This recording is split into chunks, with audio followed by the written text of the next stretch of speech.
আপনি দেখছেন news now, আমরা জানি কোনটা খবর। ত্রিপুরার পর এবার গুজরাট। গত কয়েক দিনের ভারী বৃষ্টিতে গুজরাটের বিস্তীর্ণ অংশে বন্যা পরিস্থিতির সৃষ্টি হয়েছে। 3 দিনে সেই রাজ্য থেকে মোট 35 জনের মৃত্যুর খবর পাওয়া গিয়েছে। বন্যা কবলিত এলাকা থেকে সরিয়ে নেওয়া হয়েছে 18,000-এরও বেশি মানুষকে।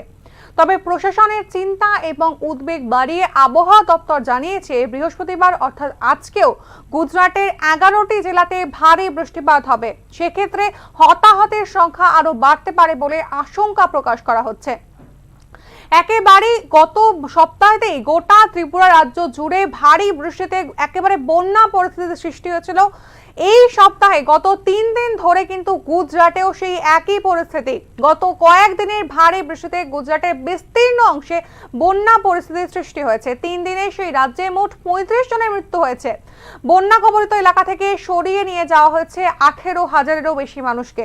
তবে প্রশাসনের চিন্তা এবং উদ্বেগ বাড়ছে, কারণ আবহাওয়া দপ্তর জানিয়েছে আজকে অর্থাৎ বৃহস্পতিবারেও কিন্তু গুজরাটের 11টি জেলাতে ভারী বৃষ্টিপাত হবে।